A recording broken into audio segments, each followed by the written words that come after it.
Hello, I'm Christine Gritmon, and this is Let's Talk About Brand, my weekly show where I interview a guest expert every single week about a different element of personal branding.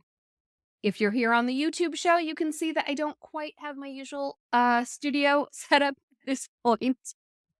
I've been moving to the UK. It's a whole process, so I'm just in my room, but that's okay because we're really here for the goods anyway, more than the red backdrop. So if you are listening to the podcast, please make sure that you subscribe on your podcast player of choice and leave a review if you like it. If you're here watching the video podcast on YouTube, again, subscribe, comment. It's all good stuff. And come back every single week where we'll be interviewing fantastic guest experts. Today's guest expert is actually someone whose work really got me into the social media industry. Mike Stelzner is the founder and CEO of Social Media Examiner, which also runs the Social Media Marketing World event. And so, really, when I first started getting into social media, it was very self taught. I mean, you couldn't study social media in school when I went to school, it didn't exist. So, when I got into it, I really said, you know what, I want to geek out on this. I want to learn all that I can, and I want to find out who the right people are to learn from. So, Social Media Examiner was there for that purpose. They get the best experts to to provide the best information on the best topics. Lots and lots of friends of mine now have written for Social Media Examiner. Of course, I didn't know them yet. And when I went to Social Media Marketing World for the first time in 2017, it just blew my mind wide open. I still use things every single day in my work that I learned at that very first event. And a lot of the most valuable relationships that I have in my industry, a lot of which have turned into very close friendships, can be traced back to people I met at Social Media Marketing World. So I'm very excited for today's conversation. Mike Stelzner himself, he's very clearly the man running the show. He hosts his own podcast, the Social Media Marketing Podcast, of course, which informs Social Media Examiner content. He always opens up the Social Media Marketing World event. He is very, very actively present in his business. So today we're going to talk about how he became the Mike Stelzner. It's not the way you might think. There's actually a pre-story that he's going to get into. So his own personal brand, how he leveraged that to build Social Media Examiner and Social Media Marketing World. And the building of those properties also were helped out by leveraging the personal brands of others by experts in the social media marketing field. So we'll talk about that. And a lot of people's careers have greatly been launched or accelerated as personal brands by appearing on Social Media Examiner and at Social Media Marketing World. So we're also going to hear from Mike, a man who has seen a lot of personal brands grow over the years, about some tips for growing your personal brand. What's going to do it for you, how to make the most of opportunities that you get, and really what goes into a strong personal brand.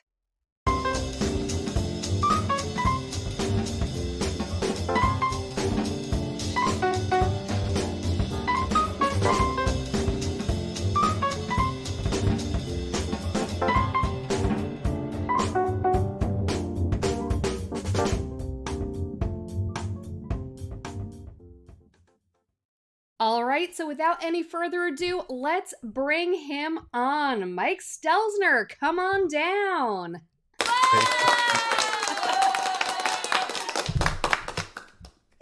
Wasn't expecting that applause. Great to end the show.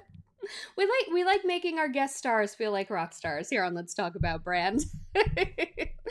And you know all about that because actually one of the big things about Social Media Examiner and especially Social Media Marketing World, both brands that you have created and that your personal brand has almost become synonymous with at this point. One thing they're great at doing is really creating a great experience and making even first time attendees or readers kind of feel like they can be rock stars too. So today we're going to dig into how that came to be. So just to kind of start things off, you don't get to start an industry juggernaut like Social Media Examiner kind of out of nowhere. And you actually had built a personal brand before all of that. So I'd love it if you could kind of guide us through your, I know about one of your earlier personal brands, perhaps there are more, I don't know, but I'd love to kind of hear your experience the first time you really knew, oh, what I have here, even if you didn't use the words personal brand, you knew you had something going. Well, first of all, thank you for having me on the show. I'm super excited to be here and talk about this topic. I had an agency, a creative agency, in the early 2000s. I was helping tech companies with all things related to uh, logo design, corporate branding, trade show displays, white papers, product materials, themes, messaging, research, all that kind of stuff. So I was kind of a full service creative agency in the early 2000s. And then I wrote this little thing called How to Write White Papers, a white paper on white papers, and it was mostly a lead generation mechanism, and it was a 10-page PDF. I had the first couple pages available, and then you could fill out a form and get the, rest of the PDF emailed to you, and in that document, I outlined all the things to think about and who to look for when looking for someone to hire and so on and so forth. Turns out that that little thing was downloaded 75,000 times, and as a result Wow. writing that resource that ranked in Google search number 1 on how to write white papers, I ended up ultimately crafting a book called Writing White Papers. You And see that book what works and you blow it up. You follow what's working. got me a lot of notoriety. I was already speaking at events and stuff, but the moment that that book came out, all of a sudden everybody wanted to interview me on their shows. Eventually I started securing spots 1, 2, 3, 4, 5, 6, 8, 9, and 10 on Google search for white paper. I Wow. owned, you know, I had people from overseas thinking I sold white paper, like reams of white paper, because they, obviously it could be used for different things. But I grew my brand pretty rapidly, and before you knew it, I was working with some of the largest businesses in the world, like Hewlett Packard, Motorola, Dow Jones, Microsoft, Qualcomm, and just tons of huge companies, FedEx, and I was known as the guy, and and then eventually I decided to we can pause there if you wanna talk about that, but eventually I ended up, experimenting with social media, and, I started writing about and I grew a newsletter of 20,000 people, by the way, Was the and I started newsletter about white papers? it was, yeah, and I Wow. started a website called White Paper Source, and I curated people in the industry. It was all about bringing people together. And then started talking about social media from the lens of how it could be utilized in the 2007, 2008 time range Very to early help, days. yeah, to help marketers get exposure for these things that they created called white papers. And all of a sudden, it just kind of blew up. And then, kind of the rest is history. I started Social Media Examiner. I wrote a book called Launch, which was my second book, and there was a whole bunch of principles that I'll potentially talk about and go on a little bit today. But yeah, I was really well known as a writer, and then I went into the social world and I was not known at all. And everybody knew my brand. Because this time around, I didn't want it to be all about me. I wanted it to be about something I created. And eventually, when I went to my publisher and said I wanted to write this book called Launch with Wiley, they said, "Who are you? We don't know who you are." And I said, Wow. "Well, I self-published my first book and sold 10,000 copies on my own, and that's pretty impressive, right? And I have this website over here, and I got all this hundreds of thousands of email subscribers." And eventually they said, "Okay, we'll do it." But it was an interesting journey, and there's a lot we can talk about and unpack there if you want to. Yeah, I'd love to dig back and just so that white paper on white papers was downloaded just so many times. How did people find out about that to begin with? Because you just had a small agency. You were probably known, within certain industry clients, whatever industry you worked with. But what did you do to even get that white paper to make that kind of impact to begin with? Was it your personal brand or is it what kind of built it? Because I was a writer, I knew how to write good things, if you will, right? Like I know how to write good stuff. But I knew I needed to like start dominating search. So I went to Google pay per click back in the day is what it was called. And I paid the top amount of money to have my white paper be the thing that everyone clicked on. And then eventually what ended up happening back then is there was a lot of bloggers out there and they started referencing it and linking to it. And before you know it, it ranked number one in Google search for how to write a white paper. And there was a lot of people looking to write white papers because in the early 2000s, this is as prior to the 2000s, there were big media companies that controlled all the eyeballs, right? And this was an era when you could self-publish information, right? And it was disintermediated media companies. And a lot of big tech companies back then had to go pay magazines. Well, they were seeking to learn how to create these things called white papers, which were like informative and persuasive. And it was a hot thing and it was growing. And I just happened to be the only guy talking about it. And then eventually I became the lead guy talking about it. I mean, there were other people talking about it, but what they didn't understand was the value of creating something free and valuable so that, ultimately, it, you could separate yourself from the pack. So now, as a marketer, we kind of draw lines and connections between things for a living, in a sense. It's a big part of the job. So, white papers, very kind of, corporate background, all of that. And it makes sense to me how getting your white paper seen involved leveraging social media. And as you said, a white paper is ultimately a valuable piece of free content, which is also how you could describe some good social media content. So that the line is clear to me, but I imagine your audience maybe didn't see the line as clearly necessarily. So you have this strong personal brand, you're white paper guy. Now all of a sudden you're talking about social media. So how did you sort of communicate that switch? And how was it taken by people who followed you as the white paper guy? Like how would you describe, what some people who came along on your journey perhaps didn't in terms of making that brand pivot? Well, first of all, part of the story is that there were thousands of out of work journalists who were looking to get into corporate business writing that were amongst my followers, and this is an important part of the story.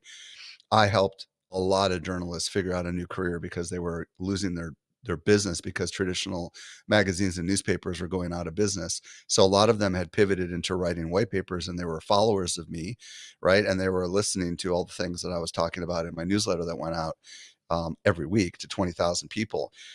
As I started noticing social media was emerging, I started kind of putting more content into that newsletter, and more people started to be curious about it. And then I launched an online event, and I recruited this relatively unknown guy who headed up this thing called Wine Library TV, and his name was Gary Vaynerchuk to be my opening keynote. Oh, wow. And I also had Maury Smith and a number of other people that were emerging stars in the world of social media, and we did an online event, and I charged for it. And this was before I started Social Media Examiner, and it blew up. It was a huge success. I interviewed Gary, and and it was just kind of early days of social media, and I started to see the opportunities. And I should mention I launched Social Media Examiner in 2009, but I did this event in 2008 ish, 2009 during the Great Recession. This was a time when there was a lot of people out of work. They were looking for the next big thing, and social media was it, right? So I was there, I was early. And I think the key thing that I did in the world of social, that was the connection point that allowed everything to pop. In the white paper world, I not only wrote a book, but I released an annual study called the White Paper Industry Report, something along those lines. So I decided to launch the social media marketing industry report. And I launched the very first one, and you Yeah, may be that was familiar. not a thing back then. It's hard for a lot of us to remember just how recent Yeah. the ubiquity of social media is. There was not a social media report back then. How did you even Well, there make wasn't even that an happen? industry. There wasn't even an industry. I called it an Yeah. industry. So I called it the Social Media Marketing Industry Report. And first of all, it went nuts because I already knew if you talk about social on social, everybody's going to share it, right? That was the thing. So I knew how to do research, right? Because I had done that in my agency, and I had done it for my white paper industry stuff. And a lot of people in the industry for white papers wanted to know what was the going rates, what were people doing. They wanted to know what the trends were. So I took that very same thing, published this free resource called the Industry Report, and it went nuts. It trended everywhere. Back in the day, there was these things called Dig and all these other things, and it trended there, and it got massive exposure, and it helped me grow, a pretty big reputation right out of the gate. So that got the interest of the social media industry. And then all of a sudden, I'm speaking at events, or I'm invited to speak at events that I've never been considered to speak at before, because I'm the guy that writes the white papers. I'm a reputable source in the writing world that writes white papers, which are perceived to be these reputable things. And here I am coming out with this industry study. And that was kind of the catalyst that connected the dots. That's huge. So, as you said, you started this online event about. So, first you did the social media industry report, then you did the online event, and then you wound up launching Social Media Examiner. Is that the correct order? Correct. Yes. So, for this event, you had some big names there. Gary Vaynerchuk maybe wasn't as big a name then as he is now, but you had him, you had Mari Smith, you had a whole bunch of great people. So, kind of twofold question here regarding those people's personal brands. First of all, how did you find them? How were you able to? Because I think one of your great skills that most people would recognize is that you are good at identifying talent. So, how did you find these people who were in this industry that you were fairly new to, who you knew would be valuable to your audience? And then the other thing is, how'd you get them? Okay. So in my second book launch, which I launched specifically to rebrand myself as not just the white paper guy, which we can come back to later, I introduced a concept called the elevation principle. And this principle is what I employed to get what we're about to talk about. The principle is great content plus other people minus marketing equals growth. Okay. So what I was doing is I was already publishing great content, and it was well recognized by some of these people. And I was already known as a content creator that had a reputable reputation. The other people side of it was really important. In the world of writing white papers and in the blogging world, I was already known because I was writing on big blogs like Copy Blogger, Brian Clark's blog, and I was well known in the pro blogger community, which is Darren Rouse's, and a lot of these people. So I had people in my network who were active on social before I was, and I went to those people like Jason Falls, is someone else also who was following me in the white paper world and was early into the social world.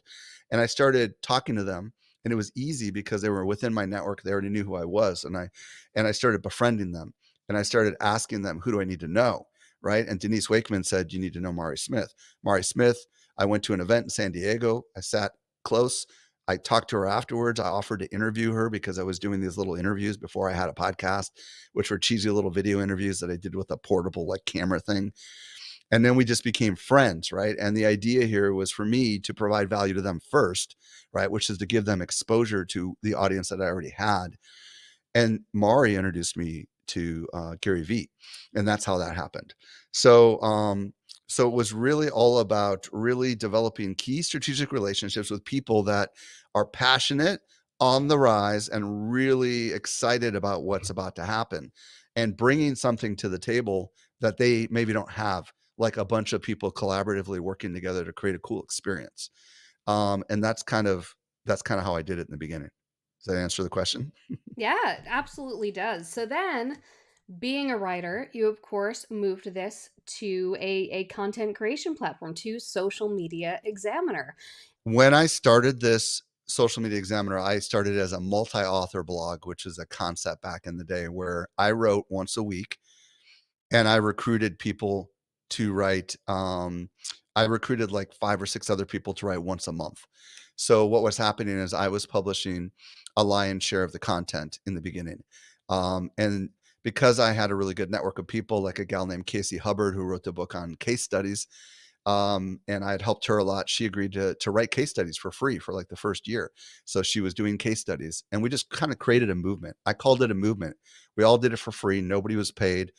It was just going to be like, we're going to come together. We're more powerful together than we are apart, and we're going to create something that's going to be big. and you all are gonna get benefits from it, right? And I made it clear they're gonna get exposure, which will lead to opportunities and so on and so on and so on. So, eventually it got to the point where I had so many inbound inquiries that people wanted to write that I didn't have to write anymore. Now, I love that you showed up in this new industry with an audience already, which is really huge. And you mentioned that I really love that part because I'm one of the many people who came to social media through journalism. It's absolutely highly relevant. It's all about communications. So your audience came with you because it was still relevant. Um, so I guess what I'd like to get into next, then I love that you were able to kind of use that. You brought the value of your audience with you, so that those people could kind of get the Right. exposure, get all of that going. Now you moved this from you had the website, then the event was born. You had already done an event, but I'm curious as to how social media marketing world itself was born. Social media marketing world, by the way, is unquestionably the main source for my connections in the social media industry. It is how I have met the most valuable people who have introduced me to the most valuable people. It is a juggernaut. But obviously, I came into it once it already was a huge, amazing thing. So I'd love to hear sort of how that grew and why that grew. Why you decided to make it an event in Yeah. addition to your blog. Well, I had already been doing online events for years. I started Social Media Examiner monetizing it by having, like, the Social Media Success Summit, which is the one which was the name of the event that I had alluded to earlier, and I had a Facebook Success Summit and a blogging Success Summit and just all sorts of summits, you know what I mean? It was all online, and, I was traveling to Cleveland because I was keynoting with Brian Clark on the stage together for Joe Polizzi's very first Content Marketing World, and it was at that event that I looked around and I'm like, there's like 600 people there. And Joe was really calm. And I'm like, wow, I've spoken at a lot of events, but I've never seen the founders calm. And I'm like, why are you so calm, Joe? And he said, well, there's people you can hire that can handle all the operational stuff. And I'm like, ching, button went off of my head, started taking pictures, started imagining what I was going to do. And eventually, really, the idea was born to experiment with having an in-person conference. Now, in order for me to move people from a big newsletter and a blog to physically showing up at a conference was not going to be an easy task. So I knew that I needed to um, sharpen up my personal brand, and B, come up with a creative way to get people to actually be willing to travel from all over the world to come to this event. So the first thing I did was I started my very first podcast called the Social Media Marketing Podcast. And I started that now almost 11 years ago. I'm almost 600 episodes in. And what I strategically did was I had already developed great relationships with people, and I decided to bring them on the show and start interviewing them. And you know this because you're a writer, but good writers are good interviewers. That's the key, right? You have to know how to get the right information out of your guest. So I started that show. That show popped. It turned out to be one of the top 3 business shows. I was right up there with Dave Ramsey for years in all the business category. And the podcast was called Social Media Marketing. The conference is called Social Media Marketing World. So I was recruiting people on the show that I knew was going to speak at Social Media Marketing World. And the idea here was to introduce them to my audience in this new medium called podcasting, for me at least. And then eventually these people that were listening to this podcast would love these people and want to meet them in person. So that was the hypothesis. And we ended up having 1,100 people at our very first event in a hotel in San Diego. And the rest is history. Oh my goodness. So you've got three brands at this point in the story. You have the Social Media Examiner blog, and I'd actually put the podcast in with that as well. The Social Media Examiner content Right. family. You've got the event, Social Media Marketing World, and you've got you, Mike Stelzner. So first of all, am I correct that the white paper guy has totally ceased to be something that you're growing, maintaining at this point in the story where we're talking I about del 2008? I deleted about 2 years into the Social Media Mhm. Examiner journey, I deleted all the websites, which Wow. was nuts. I still get messages every once in a while from people that bought that first book saying, "Hey, are you still available for writing?" I'm all, "No." But I deleted everything. It was cathartic. It was amazing. I just abandoned that brand. I have copies of it here, but it doesn't exist on the internet anymore. And I went all in. So yeah, that's true. I am definitely that brand is gone. That's incredible. Oh my goodness. And that's something that's terrifying for people when they pivot. So, on the one hand, you did it 2 years in. On the other hand, you waited 2 years to do it. So, I think that's smart too. You saw that this new horse you were back and really had legs there. Yeah. So you've got three brands that are all really cooking now. You've got the content brand, you've got the event brand, and you've got you. So, how have you decided to arrange these three brands, and was it tricky? Like, did you struggle to figure out how to do it at the beginning? Is it constantly evolving? How do you manage the three? Yeah. So first of all, obviously I wrote the book to bring my personal brand back into the equation, the book launch. And that really catapulted my personal brand. And that was about 2 years into the Social Media Examiner journey. Um, Everything happened with that. You know what I mean? It kind of blew up. Everybody expected that I was a social media expert, and I never really was, right? The book launch is really more about how to use content to launch anything. Um, so realized I didn't want to be famous, like despite the fact that I got calls from every news station you can imagine every time something happened, Wall Street Journal, New York Times, all that stuff. I turned it all down. Um, some of it I said okay to, but I just didn't want to get involved with that side of it. So I was careful about how to leverage the personal brand. My personal feeling is I only use the personal brand specifically if it benefits the business brand. So the big side of my personal brand is obviously my podcast. There are people that know my voice but don't know my face, and it's funny, and funny stories happen all the time. But I'm very much an operator of my business. So I'm very much an in the trench kind of person, making everything work. Much less about like the guy has to be super famous and everybody has to bow down to me. That's not how I roll. So I leverage my personal brand to strategically get people on my podcast. And I strategically get people on my podcast because I'm relationships with people because that's strategic to the business, right? And I want to lift up the next generation, if you will, or the up and comers that are about to be the next Gary Vaynerchuk's and the next Mari Smiths. So I use it very strategically to accomplish a larger business objective. Every once in a while, I come out and I try to leverage my personal brand to launch a course, and I realize it's dangerous distraction for me because then it takes me away from my true mission, which is to run this company that I own. So it is one of those kind of things where we know that I am very well known, and we know that a lot of people want to listen to me. I always open my conference. I'm always the opening keynote. That is very strategic. It's always research based. That is very strategic. But really, I am first and foremost a CEO of a media company, and secondly, a personal brand. Love that. Yeah, it sounds pretty well sorted, and certainly wherever the Mike Stelzner name goes, the Social Media Examiner name goes as well.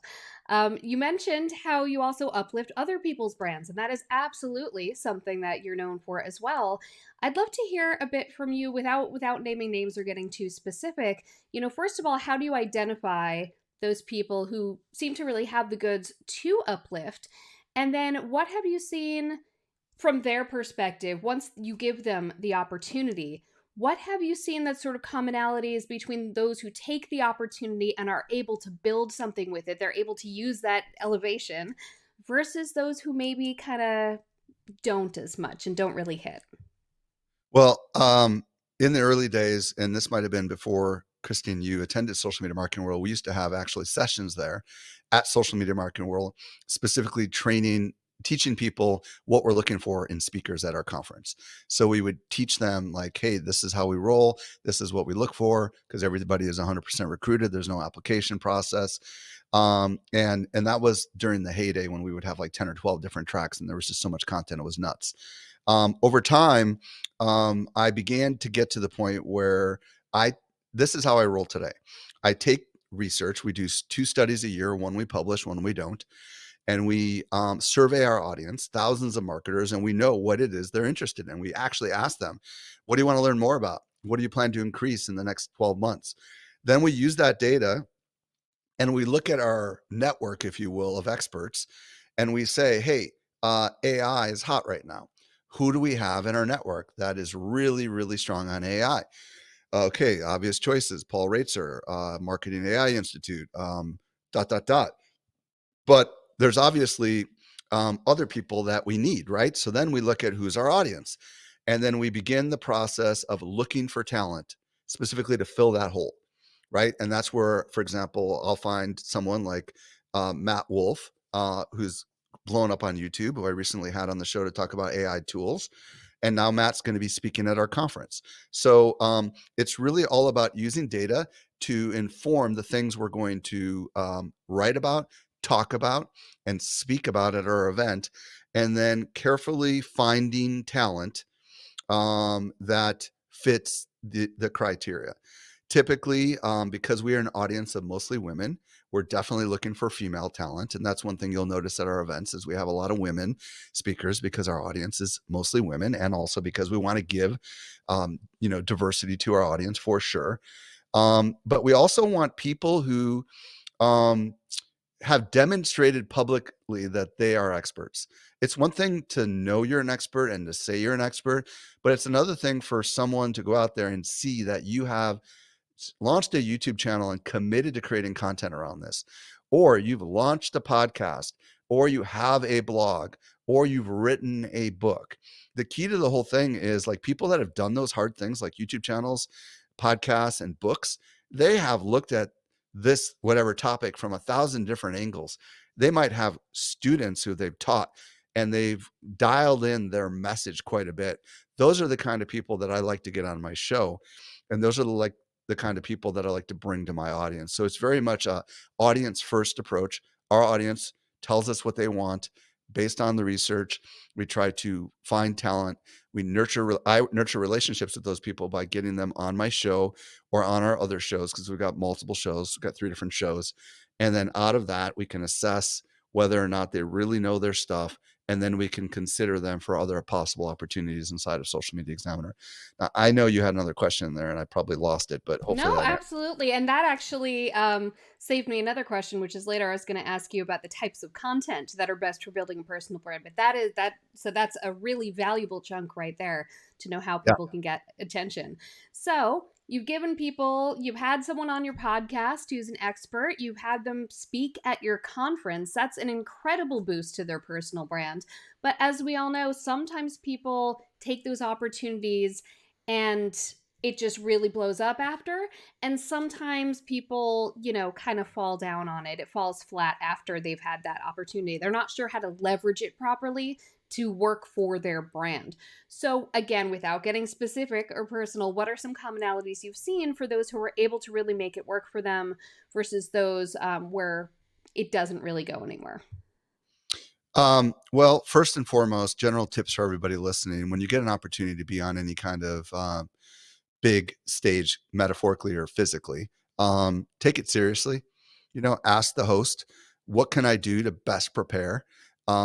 Actually prepare, don't wing it, prepare, because this is your one chance really, right? And if you do a really good job, you're going to have a lot of people ringing your bell metaphorically later saying they want to work with you. That's the first thing. The second thing is to not just reach out to all the big shows, right? But start with the little shows and refine your message a little bit. Sometimes you'd be surprised that the people that host the big shows listen to the little shows, and that's partly where they find talent. Um, just know it's not easy. It's a long haul. It's a refinement thing. You have to not want fame necessarily. Like ideally, you're in it because you want to make a difference, right? Like I find that those that are really successful don't hold back. They give all the gems and the wisdom, and they don't say, "Here's 3, and the other 5 are available if you hire me." Right? That's not that's not what we talk about with the elevation principle, right? It's great content plus other people minus marketing messages. So us marketers have to kind of throw out the marketing message and just say, look, I want to give this away free to the world because there's so much more out there, right?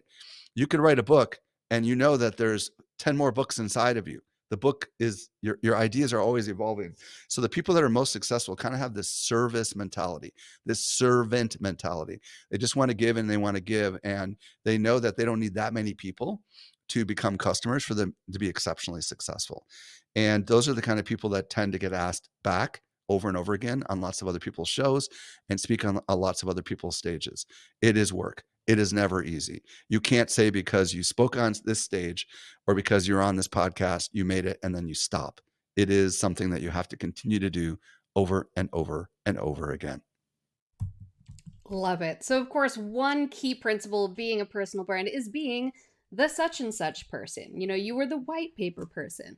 So, Mike Stelzner, what do you currently see yourself as the such and such person? And I don't know if that's what you want to continue being, or if there's a future I want to be the such and such person moving forward. I'm not sure what you're geeking out on right now, but Mike Yeah. Stelzner, the what person? I'm currently writing every week on all the social platforms about marketing topics, entrepreneurship, and also for creators. So the things that I'm excited to write about, for example, today I just wrote about how sometimes we have to acknowledge that we don't know how to do something, right? And what do you do when you don't know how to do something, right? You do this and you do that, and how I've come to the realization that sometimes you can't figure it all out and you need to bring in professional help, right? These are the kind of things I write about. Sometimes I'll write about trends that are going on in the industry. But in the end, everything that I do right now has very much to do with marketing.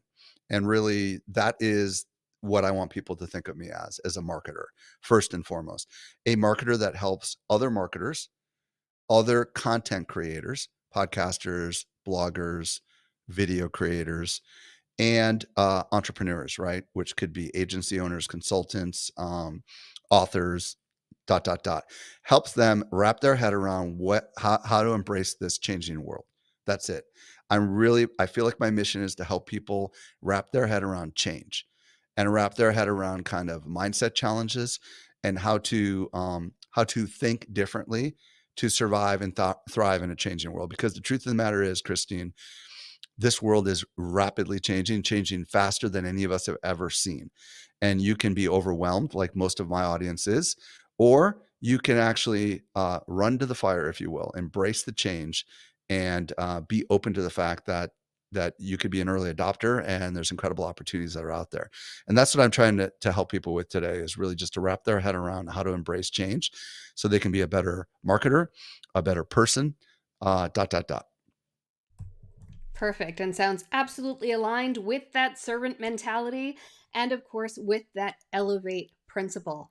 All right, Mike, thank you so much. This has been incredible. Thank you very much for doing practicing what you preach and not holding back so many valuable nuggets of wisdom in here that can elevate other people's personal brands. So tell everyone at home where they can find you, why they should find you, and what they'll find there.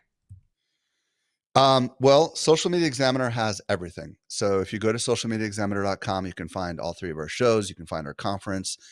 If you want to follow me, I am active on Twitter/X, LinkedIn, and Facebook. So you can just search for my name there and you can see all the stuff that I'm publishing exclusively on those platforms. The reason you might want to follow me is you're in marketing and you're confused and you kind of want some access to some great stuff. And you should know that at Social Media Examiner, we put out an incredibly rich newsletter that contains literally up to the day information about trends that are happening in our industry. And it's content that you will not find anywhere else except in our email newsletter. And that's recently been completely revamped and people are loving it. So check it out, socialmediaexaminer.com. Fantastic. Thank you so much for being here. My pleasure. And thank you for being here, whether you are listening to the Let's Talk About Brand podcast on your podcast player of choice, or if you're watching the video podcast here on YouTube. Either way, please do subscribe so you don't miss a single weekly episode of Let's Talk About Brand. We are taking a holiday break for a couple of weeks, so please do join us in January 2024 for the back half of season 4.